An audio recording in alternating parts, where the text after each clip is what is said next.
Okay, yes. That microphone on. Hello, everybody. Everybody loves Raymond 360 Live. Today is the day when we all catch up. I was not here last week, and I missed all of the questions and the interaction with fans. I've posted some pictures. Let me see. Do I have my phone? Yes, my phone. Hello, everybody. Everybody Loves Raymond 360 Live, talking all things Everybody Loves Raymond, related to Everybody Loves Raymond, about Everybody Loves Raymond, trying to answer every question, posting as many of my 30,000 photos that I can. I have to do a lot per day. I think it's like 88 years if I post one a day.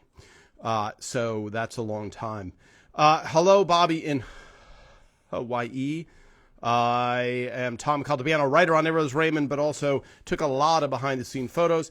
And today, I was going to title my post, Raymond Goes to Washington, but the reason that, hello, Alberta, Canada, what triggered this conversation is the unfortunate passing of Jeff Beck, who is a guitar legend, for those of you that don't know, or not big fans of the rock and roll. Jeff Beck was one of, I would say, the top three iconic guitarists, bizarrely all to come out of England. Jeff Beck, Jimmy Page, Eric Clapton. So I posted a picture. Let me see if I can pull that up somewhat quickly. I don't know if I will be able to. I wish you could see all the beautiful photos that I'm scrolling through now, but I will show you them. Okay, all right. Yes, that's a good one.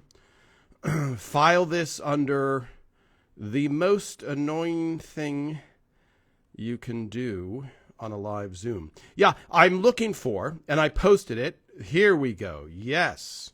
That is a picture of Gianni, and Jeff Beck. We will get to that picture, but that's what caused me to go, oh, you know what? Let me share this story, which I've never told before. All right, let me scroll back. Hello, Gil in the UK. Hello in the UK. Hello, Paul in the UK. The biggest, by the way, they tell me my audience, and my biggest audience is the United States, followed by the UK, followed by Australia. But I think London is my number 2 city, and then Melbourne maybe. Or I don't want to start a feud, but maybe Melbourne first, and then London. All right, Karen. Hello, Karen. David Letterman. You love David Letterman and have watched his series on Netflix. The following guest doesn't need any introduction. Isn't it something like that? Did he watch ELR? So let's just go back. Excellent question. The answer is I don't know if he watched ELR, but just so you know the mechanics of how it worked, when you get a development deal, and all a development deal means is they see, and this is a terrible phrasing, but I heard it in Hollywood, and I go, oh, that sounds terrible. When they get the right piece of talent, that's how they refer to it, they will give that piece of talent, I know, very impersonal sounding, they will give that piece of talent a amount of money to not do anything else with anybody else. And so I guess it's a little bit like a marriage in a way, but not as there's more money exchanged in a development deal. Yes. So Letterman gives Ray a development deal after Ray does an appearance on The Late Show with David Letterman. Now, Ray had prior done an appearance on The Tonight Show with Johnny Carson, and that led to nothing. And when I say nothing, I mean not a development deal. In the old days of The Tonight Show with Johnny Carson, if you did an appearance on Johnny Carson, it would be, national awareness of you. And eventually, because of cable and everything, you could do 27 appearances on The Tonight Show, and maybe somebody would know your name. So Ray did Johnny Carson. Nothing happened. He did Letterman, and he got a call from a Letterman producer saying, we would like to develop with you. Don't go to anybody else. And unknown to them, nobody else was calling. But that led to the searching for a writer, who ended up being Phil Rosenthal, and the combination, and then a hit show. And since Letterman had a piece of the show meaning a percentage of the show, that means he made millions and millions and millions of dollars. And so I would hope that he watched the show, but I don't know. And the people I've talked to around him, I don't know that they know. But I know he's caught a couple of episodes, and I think he said to Phil in the interview, "Don't embarrass us." That was his fighting words. So Letterman, who's very much a hero of the late night scene, is a very specific personality. And I will say that photo that I posted, let me go to it now. That is the only posed photo that I know of with Ray and David Letterman. So that I took this photo backstage in the stairwell of the Ed Sullivan Theater, and David was making fun of me and making fun of Ray, saying, "What do you have, your own paparazzi with you?" And so I asked to take the photo, which if any of your friends make you a few $100 million, I would think you would want to take a picture with them all the time. But as I said, David Letterman is a very specific personality. Okay. Today's talk is about Raymond going to Washington. And why was he in Washington? David Letterman was going to be honored at something called the Kennedy Center Honors. Also being honored were, I believe, Buddy Guy, Dustin Hoffman, and the three remaining members of Led Zeppelin. So for those of you who endorses, in Marie's words, those Beatles were awful, Raymond, if you're not into the rock and roll, you may hate Led Zeppelin, but they are an iconic band. And if you grew up in the 70s, if you were a teenager in the 60s, you saw the Beatles. I think the Zeppelin formed around 68 out of the Yardbirds. And in the Yardbirds was a guitar player named Jeff Beck, and also Jimmy Page at the same time, and also Eric Clapton. So Ray gets the call that, oh, David Letterman is going to be honored. Would you like to, since he put you on TV and made you famous, that's the subtext, would you like to go and present along with Jimmy Kimmel, Tina Fey, and I think Alec Baldwin also. Alec Baldwin was there. So let me paint the scene a little bit. The Kennedy Center it's a performing venue in Washington, D.C., and Ray and I had done stand-up there a few years before while Raymond was on the air, because I remember, those of you who love the Baggage episode and the Lucky Suit episode, those were written by Tucker Cawley. And Tucker Cawley's father worked for a legal firm. Maybe it's his own legal firm. I don't know. I can't remember. But that Lucky Suit letter, the thing about the Lucky Suit, the genesis was something that happened in real life in that law firm. And so Tucker said, hey, let me read this letter that was sent by someone's wife about forgiving him because she burned his lucky suit or ruined his lucky suit. So that was the genesis of that. When Ray and I did the Kennedy Center, not for the Kennedy Center Honors, but for years before, just on a stand-up comedy tour that we were on, Tucker's parents, I remember, were in the audience, and I introduced them, which is always fun for them, or embarrassing. I don't know. Okay, so Ray is called upon to go to this award show. And for those of you, if you want, look it up on YouTube. Led Zeppelin honored, Kennedy Center honors, and it's Stairway to Heaven. So they did a bunch of songs, but Stairway to Heaven is the big number. And one of the things about the Kennedy Center honors, they don't ask the honorees to perform. So for those of you that are not familiar with the structure, let's say, of award shows, a lot of times they'll invite a celebrity and say, we would love to have you be our guest, and also could you pick up your guitar and sing? So the one thing about the Kennedy Center Honors is you don't have to do any work.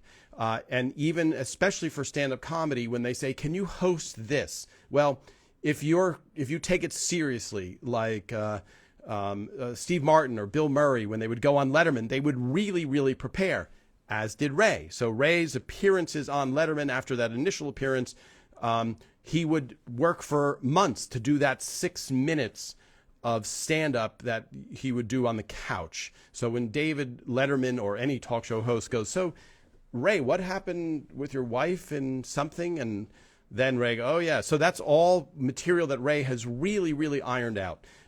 It's not to say that he can't be spontaneously funny, but for the most part, a comedian is going to want to prepare. So for the Kennedy Center Honors, Ray does have to prepare because he has to present in front of the president, which was Obama at the time, Led Zeppelin, Yo-Yo Ma, Dustin Hoffman, all these giant celebrities. And even in the audience, the people that have nothing to do with the show, there are giant celebrities. So it's a lot of pressure. Okay, so I posted, let me catch up here. Yes. Yes, Ann Wilson of Heart singing Stairway to Heaven. That is correct. I don't want to spoil it because it's such a good clip if you've never seen it. Yes, maybe Tucker can come on again someday. Yes, I would love to have Tucker on. Tucker is not one who loves the spotlight.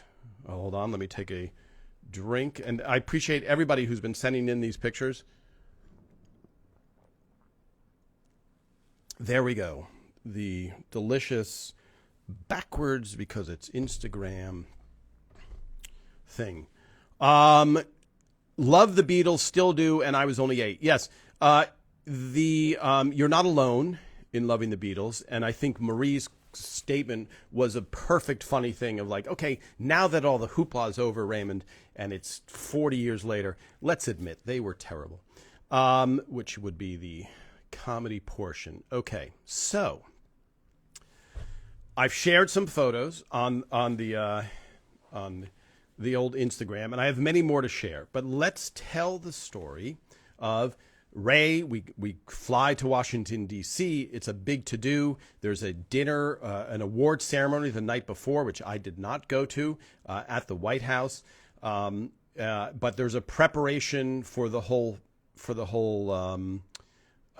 gala, for the whole show in the theater. And the theater's beautiful. I'll post some more pictures of that. So this is one of the most bizarre coincidences that's ever happened to me.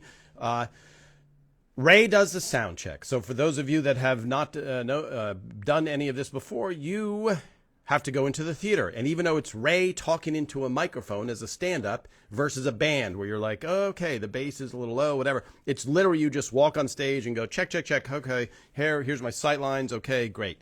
So it's about 2 minutes. So Ray has to go up and do the sound check. Now, Ray has been working on what to say for his speech for Letterman, who he is very thankful to and also very much looked up to. So for about a month, I would say it's going through jokes and potential jokes and what do you do? You know, who's going to be the audience? You have to know in the moment, did anything big happen in the news? It's a lot of work for a stand-up to go up. So one of the jokes that Ray has, which he thinks is very funny, but he doesn't want to blow the joke. So we're in the warm-up, portion of the sound check, and you see mostly empty seats, but there's still a decent amount of people hanging around. So Ray says, okay, I'm not going to blow my punchline. The punchline is there's a lot of pressure on me. You never want to bomb in front of Led Zeppelin. Okay, it's just a funny sounding thing. But rather than saying what he's going to say the next night and blow the punchline, and I'm going to just take a little bit of a sidetrack here. When you watch anything where in interviews like Doris Roberts says, Phil would say hold or Phil would say stop in front of the live audience, that was not because Phil was mean or wanted to embarrass somebody. That's because you have one chance in life for the audience to hear a joke for the first time. So if you feel that the actor, any actor, Ray, Patty, any of the actors is going off the rails, as we'd say, and can't remember their line and is going to fumble the punchline, that's why it's a critical moment of saying hold. Okay, so Ray, knowing that, well, I don't want to say this punchline today and then tomorrow and 10 people have already said it, instead of Led Zeppelin, I will say Yo-Yo Ma. Because Yo-Yo Ma is going to be there, and it's just a funny, if you're in the writer's room, you go, what's funnier, Yo-Yo Ma or Led Zeppelin? Well, you would think, well, okay, Yo-Yo Ma Led Zeppelin is cooler. and more intense. So you don't want to bomb in front of Led Zeppelin. If I were to run it up the comedy charts, is funnier than Yo-Yo Ma. Okay, so Ray says Yo-Yo Ma. You never want to bomb in front of Yo-Yo Ma, and goes through some of his material, and then that's it. Now we all get in the car, and it's me, Ray, his wife, and I think that might have been it, in a car headed back to the hotel. And Ray says, in the most banal way, I forgot my deodorant. I forgot to bring deodorant. And so Anna, who, like a good wife who is mind for comedy, says, you know, how could you forget your deodorant? Why would you forget deodorant? And Ray's like, I don't know, I forgot my deodorant. So then Ray says, listen, Tom, would you mind running into the drugstore across from our hotel and getting deodorant? Sure. And this is where Ray is really a guy. I go, okay, Ray, sure. What deodorant do you want? And Ray says, I don't care. Now, there is no woman that would ever say, I don't care what deodorant. I think it would really, really be refined. And many men, too. I don't want to just say, but that's Ray's a guy's guy. So he's like, I don't care, something that is a deodorant. So I go, okay, I'll go get it, and I will see you back at the hotel. So I get out of the car. I walk into the drugstore, which is across from the hotel, and it's like a cul-de-sac.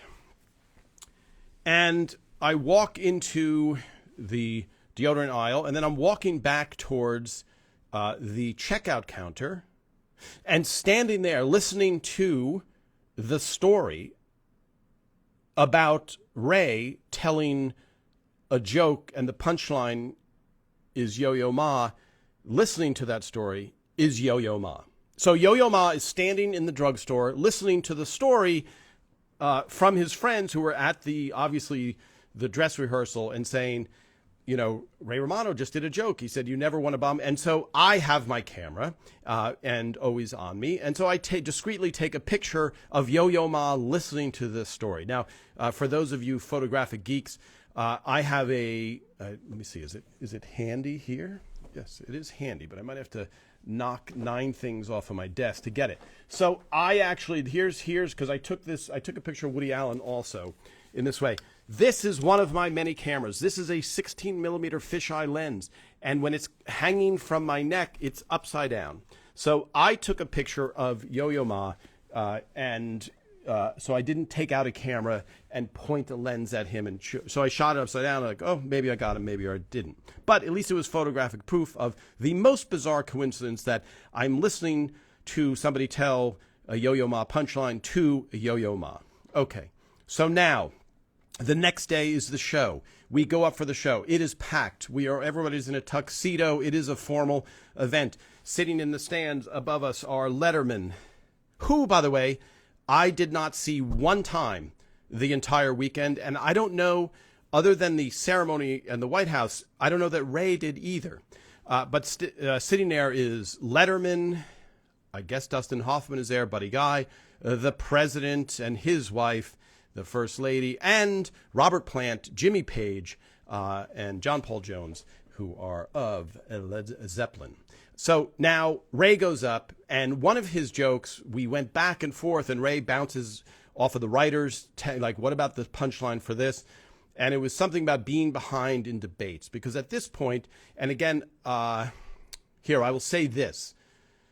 We never talked politics on Everybody Loves Raymond, because Phil wanted it to be timeless, and the moment you name anything of the time, you instantly become dated. And I remember I mentioned this in I Love Lucy, where they talk about the Secretary of Treasury or something, and you know, it's completely over your head when you're watching it in 2010, who the Secretary of Treasury or whatever was in 1953. But in a bigger way, as soon as you start talking politics and it polarizes and you can't be neutral, you've destroyed the potential to be funny and point out hypocrisy on both sides, and you've lost half of the audience. So neutrality, if you watch any Johnny Carson shows, you never knew which side of the aisle he was on, because his thing was, well, the comedy is more important. It's not a political show. And now we live in this much more charged environment. So I'm saying all of this, so for those of you that hate whoever is in power, good for you. But Everose Raymond, and this is not the place where we share it. So, having said that, Obama is behind. His first debate, he doesn't do well. And Ray makes a joke about when you're behind in this, or in debates. And Michelle Obama, huge laugh. And at this point, the election is over. So Obama had won. And so it was something you could laugh about. But Ray was worried, would it get a big laugh? And he did. And I will say this, having been helping Ray or being with Ray, many of his big shows, the Tonight Show, Letterman, backstage for them. This was the most nervous I have ever seen Ray, because the magnitude is not lost on him. And, of course, you never want to bomb in front of Led Zeppelin, which is the line he used that night, which got a big laugh. Okay, the show goes great, and I will post more pictures backstage. There's a big finale, and now we go to an after party. And the after party, sorry, I'll take one more digression. I posted a picture of John Manfrotati, Johnny on the show, with Jeff Beck. We were in the green room area, and John, who plays guitar, who loves guitar, who's, of that era, was like, is there any way you can take a picture of me with Jeff Beck? So I said, sure. I don't know Jeff Beck, but we were in rarefied air. We're in a green room where there's no public there per se, but there's still me with a camera, and he was beyond nice, and we took pictures with him. And I just posted it recently for John Manfrotati's birthday, which was New Year's Eve. Okay, so by the way, I still haven't seen, other than up above us, anybody from Led Zeppelin, and I think, okay, well, at least I was in the same room with them. Now, we go to the after party. The after party's in a hotel. It's in like a big room. So there's a room, and I posted one of the photos where, let's say, 50 people can hang out. Then there's another section where like 100 people can hang out, and we're all sitting there on this couch area. It's Ray and his wife, Jimmy Kimmel and his wife, Stephen Colbert and I think his wife, and a few other people, Ray's manager, a couple of other people, Ray. And for those of you who are interested in makeup, for these type of events, celebrities bring their makeup person with them, which I think would be ideal if we all had that type of money to have a makeup person following us around. Although, having said that, you'll see many of the pictures that I post. Patricia Heaton is putting on the last bit of eye makeup, if that's the right word, herself. Okay. So also in the room, I go on that tangent because also in the photos I post is a woman who was doing makeup for Ray for Parenthood. Ray was doing the show Parenthood at the time, and so she did Anna's makeup as well as Ray's. Ray, I don't think needs much. I think he needs maybe powder or something. He is blessed with an Italian complexion. Okay, so we are sitting there, and Ray's manager comes back from the other room, and he said, I just saw Robert Plant, and I asked him to take a picture with me, and he said no. So I thought, oh, okay, well, then I will not ask if I see Robert Plant to take a picture. But I was so excited. I said, Ray, I just have to be in the same room with Robert Plant and Jimmy Page, just even to be close to them. Okay, so Ray and I get up. We go into the other room. Ray's manager goes with us. And sure enough, there in the distance is Robert Plant with a woman. Maybe, I don't think his wife or girlfriend. He's a rock star, so I don't even want to assume that he has a steady date. But whoever the woman is with him is significant because we see Robert Plant, and then he is leaving. He's leaving the room, and I'm watching him leave the room, and I think, oh, well, that's sad because I will probably never cross paths with him again. And at that moment, and I will post this photo, I might be able to pull it up. Let's see with some suspense if I can pull it up. The woman who is with Robert Plant spots TV's Ray Romano. And you can tell that she is very excited to see him. And now I don't want to read too much into what her feelings were, but she steered Robert Plant over to Ray. So here we go. Here is the photo. Okay. There is Robert Plant leaving the room. And again, it's backwards. I will post this photo. That is Robert Plant leaving the room, never to be seen again. But there, sorry, backwards, there is his girlfriend. Or, sorry, daughter, wife, not wife. I know it's not his wife because I don't think he was married again. And she is looking directly at our friend Raymond. Sorry, I'm trying to hold it steady. There you go. So there is my fleeting chance of ever talking to Robert Plant. However, fate intervenes, and obviously she was a fan of Everybody Loves Raymond. So oh wow, I'm scrolling through. Again, very annoying what I'm doing, but it's exciting for me. Robert Plant comes over, and then there is a lot of conversation with Ray and Robert Plant, who's very funny, by the way. Robert Plant has a very good sense of humor. I will post all of these photos. And then, there we go. This is a rare shot. Ray Romano laughing at the comedy stylings of Robert Plant. You don't, that is a very rare photo right there. And then, of course, for those of you that aren't Led Zeppelin fans, I apologize for going on and on. But here is a picture with John Paul Jones and Ray and his wife. And then I know there's a picture of Jimmy Page. Here we go.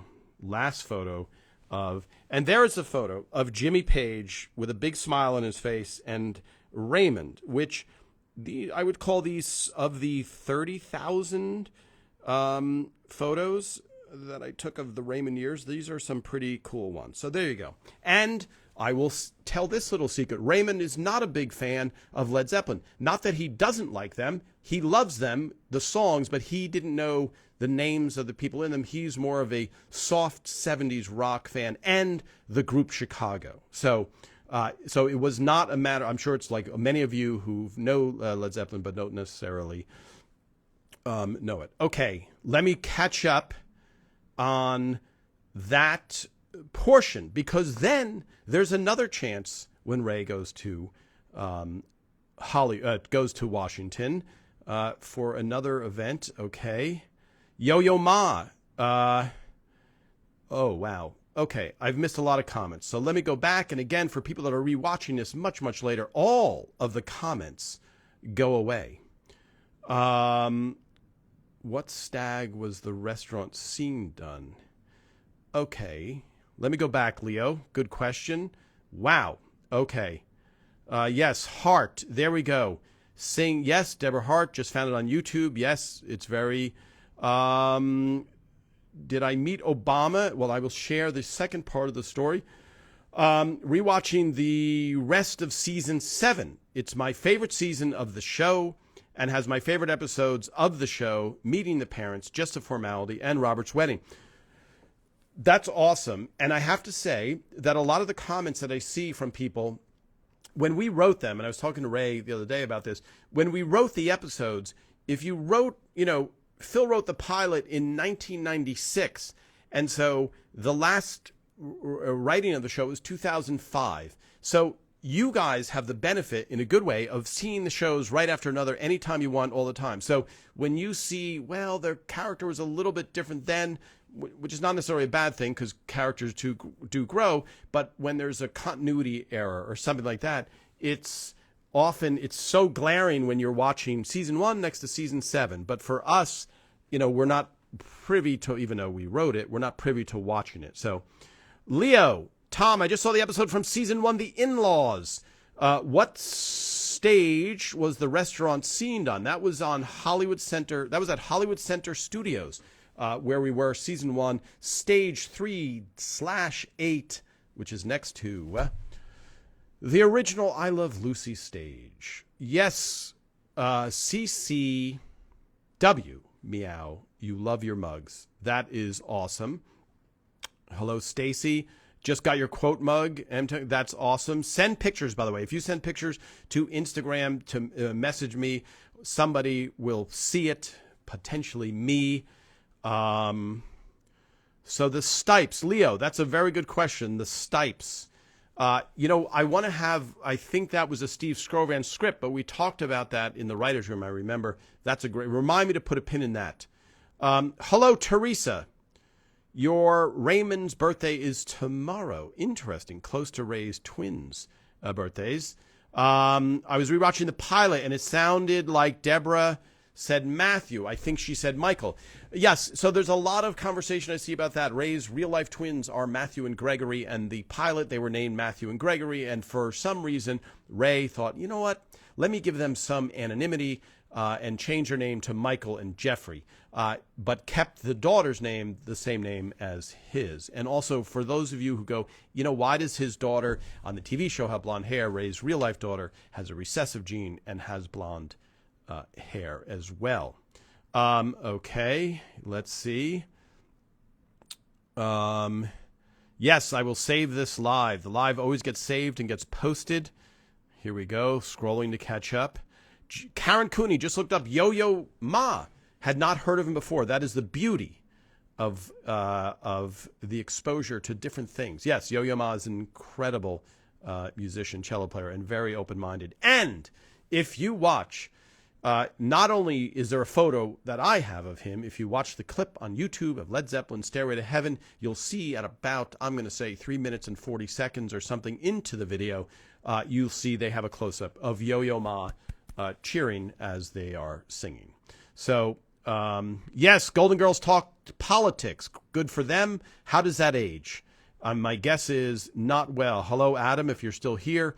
It was always handled by the writers. Some of gay I always appreciated. The topic was handled so well. I'm glad to hear that. You love Stephen Colbert, very funny man. Let's see. Great shot. Ray must have looked handsome. Yes, I'll put a couple of stories. That is Donnell. That is Patty Griffin, his wife for a short time. Oh, interesting. She came to a small Burns supper,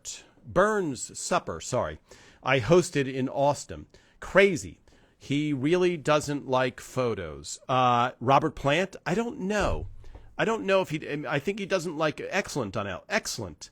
I think he doesn't like being, it's got to be tough being a rock star, to be honest. As someone who's not a rock star, but who's around people, you can't, as Ray explained it to me, once you're famous, and Ray is about as nice a person, and I knew him way, way, way before he was famous, even if you know other people, people are watching you all the time. So as he explained it, I may have said this, and then I want to get back to the Washington, D.C. other story. Ray would say, when I pull onto the lot, if I'm in a bad mood, because let's say I had a fight with my wife and I'm not feeling good, or I had trouble with the kids, and I'm not so happy smiling to the guard at the gate, and he says, "Good morning, Mr. Romano," and Ray is grumpy, that guard is like, wow, Ray, Mr. Rich and Famous doesn't have time to be happy for somebody, whereas I, as an unknown, can pull up in a very terrible mood, and they'll just be like, oh, that schmuck's in a bad mood. So for Robert Plant, I don't know if he doesn't like there's certainly a lot of pictures of him when he was younger. Okay. He's from my hometown of Kitty Minster. Did I pronounce that correctly? Oh, my. Let me take care of that cough. That was not a gratuitous cough. Is Ray friends with Jerry Seinfeld? Friendly, but not friends. Just don't, Jerry's a little older than Ray. And there was one benefit, which Ray and Jerry were there, which remind me to talk about that in the future. Oh, sorry. That annoying cough. Okay. Were the sets moved from Hollywood Center to Warner Brothers or completely rebuilt at WB Stage 5. Yeah, I think it's partially moved. And just so you know, a lot of people have asked about why is the pilot different. The pilot was a presentation pilot, which means it's as little money as possible. That was shot at Universal Studios with a temporary set. So that's why you really see a difference between the pilot and the I Love You episode, which is season 1. And then there were little changes along the way. But my guess is, yes, most of it was probably moved to Warner Brothers because they do have a dock there. All right, Jasmine. Hello, Jasmine Berg.100. I'm always fascinated how people come up with those names. I assume that you're much, much younger than 100. Tom, when did you and Phil meet? I met Phil the first time in Las Vegas briefly because I came out to work on the show, and Ray was doing a show in Vegas, and I was with Ray, and the Raymond writers came out. That was my first time, and then in the writer's room. So I did not know Phil until the TV show. Okay, second Washington, D.C. story. Again, we don't talk politics on Everybody Loves Raymond, and I don't discuss politics here because I find it not conducive to comedy. Obama is being inaugurated in 2008 for his first term, and Ray is asked to perform along with 1 million other performers. And as a person who, and I would say, because I've seen a couple of weird comments here about Ray, he's pretty agnostic about politics, for lack of a better thing. And I don't want to speak on his behalf, but he's not Mr. Political in his act or even so much in his private life. And he indeed performed at the correspondence dinner for President Clinton. And that was when President Clinton had a bunch of problems. And it was not good. And so he was called, Ray does the joke, he was called up and said, can you perform for President Clinton at the correspondence dinner? For those of you who don't know, there was a correspondence dinner every year. And usually there's a lot of good-natured and maybe not so good-natured, sometime ribbing of the president. And so Ray says to those people, listen, I will do the correspondence dinner, but I don't really do political jokes. And Ray's joke is they said, we'll pay you double, because they wanted to avoid, that was when Clinton had a bunch of things where he might have been lying about something. And that, I will say, was we never mentioned politics, but we said we had Marie in the thing where Ray said, what if I told you I had a tape of you saying that? And I think Marie says, give me that tape, as opposed to that doesn't exist. So that was the only, I remember, direct lift from a real life thing, but no politics were mentioned. So Ray's asked to perform for the inaugural ball. And for those of you that don't know, when the president is elected, there's an inaugural ball. There's a bunch of them usually all over town. And there's usually a big one. For those of you that just remember this was, they danced to, the president and first lady danced to Beyonce singing At Last. Okay, so this was that event. And so before that event, as I said, a comedian usually has to prep. And the best setting for comedy is usually, here's the best comedy club. If you're going to build a comedy club, a very small room, maybe 150 people, a low ceiling, no bar in the room, very quiet, which, by the way, Brad Garrett's club, I went to his new club in Los Angeles, has those traits, has those characteristics. It's a great room. So for about a month, Ray and I go with him, goes to a bunch of comedy clubs around Los Angeles, the Ice House, the Comedy Magic Club, and we work on what Ray is going to do for this inaugural ball. So this is 2008. We do all that work, go to Washington, D.C., go to the inauguration, which is crazy, gigantic, crazy security, really something to behold. And the Capitol is there, and Ray's in the VIP section, and I'm way in back by a tree. I'm not kidding. You can find me in this one Gigapan picture. I will post a link to that. It's a beautiful picture that's so many pixels that you can zoom in an astounding way. It'll make sense when I share that. Okay, so now the performance for Ray for the inaugural ball. He walks out on stage, okay, and there are so many celebrities there. Like there's Leonardo DiCaprio is back by where we're hanging out. And of course, I have all my cameras with me. I've been cleared by the Secret Service when I go in, so I'm very happy because I have a ton of camera equipment. And I was worried that they wouldn't let me bring it. Okay, so now the stage is set. Ray, and again, perfect venue, small, 150 people. So now Ray has to walk out on stage, but the venue holds 5,000 people. They're all standing, and Ray has to follow a musical number by Stevie Wonder and Sting. Okay? This is not a good thing for a comedian. So they finish their legendary, duo.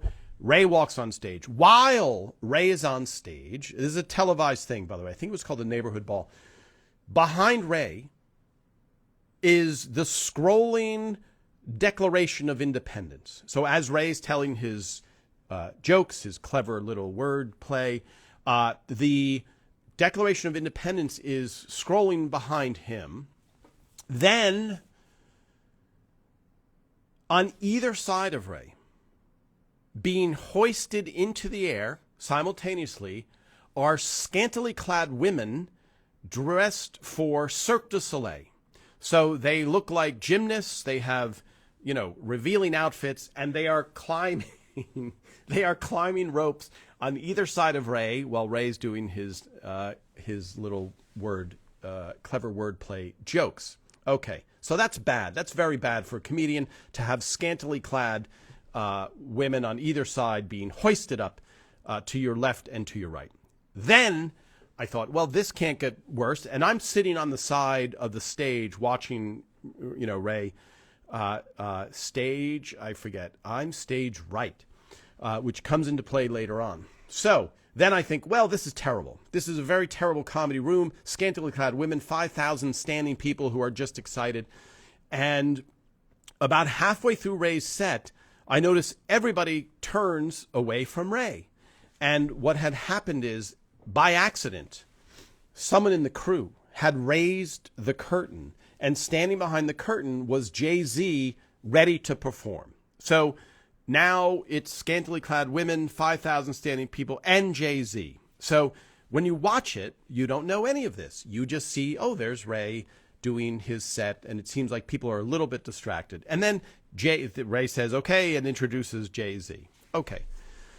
So comedian's nightmare, basically. And I don't remember, because it was broadcast, I don't know in the broadcast if they sweetened it, meaning they gave it some laughs. Because on a complete related story, the picture that I posted of me, Ray, and Kevin James, where we went to the American Comedy Awards, which I remembered eventually, and thanks for everybody that pitched in.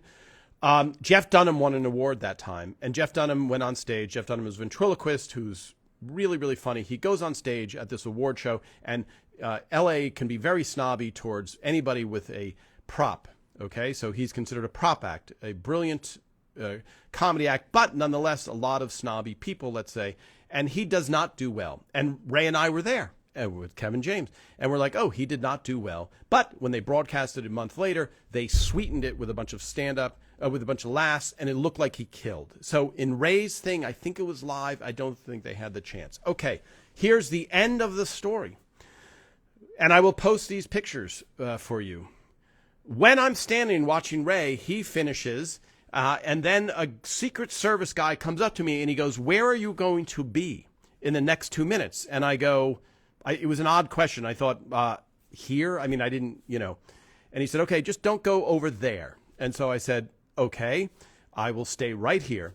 And in walks the president and the first lady. So I took a great picture of them walking in to do their first dance, which I will post. And I only posted after telling all this story about, please, no political comments.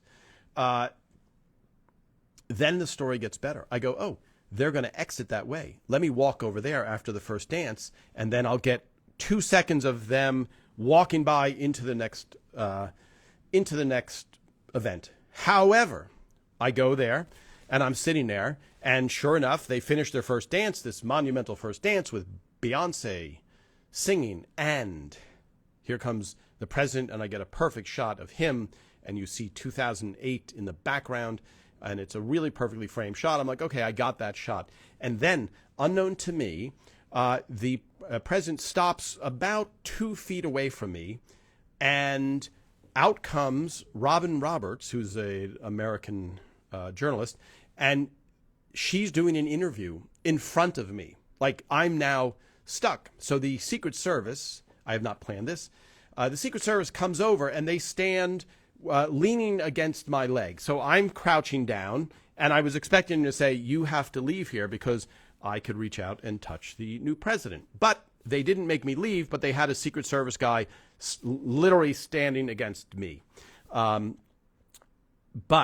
what that allowed me to do is take the most incredible close-up photos, so much so that I had a telephoto lens that I shot the first one of him exiting with the sign and the thing.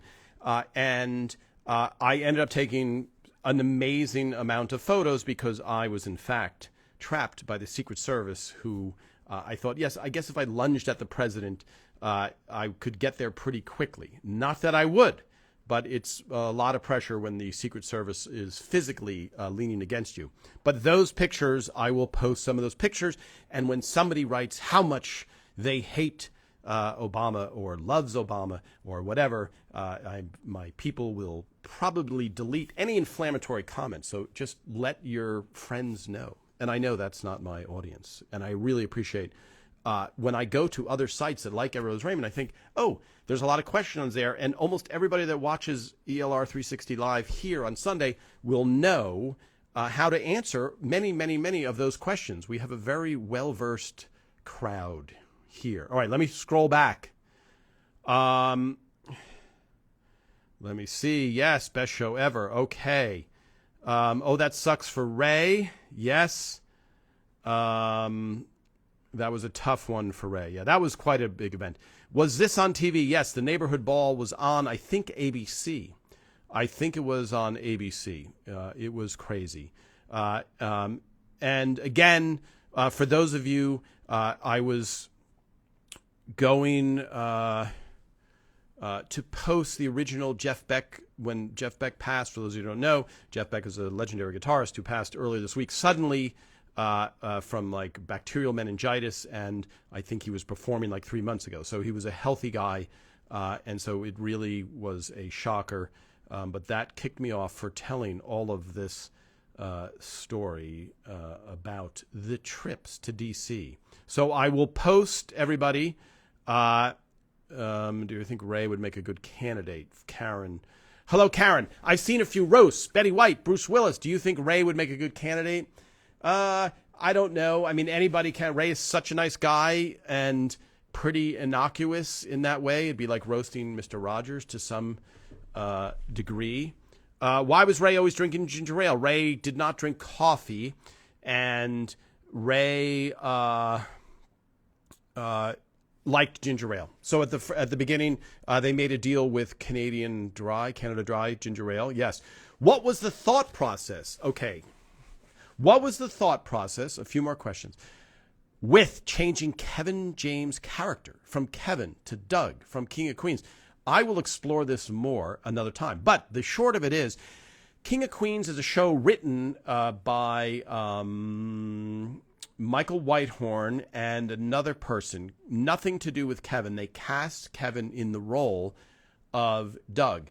Before then, when he was a guest on Everybody Loves Raymond, he was friends with Ray. I knew Kevin very well, too, from stand-up days. So he was just Kevin. So Doug did not exist. So if you scroll back in my feed and you see me, Ray, and Kevin James in a tuxedo, in tuxedos, going to the Comedy Awards, King of Queens was not, they might have written the pilot, but it was not a thing. So there was no way to say, hey, you're going to be Doug in 2 years.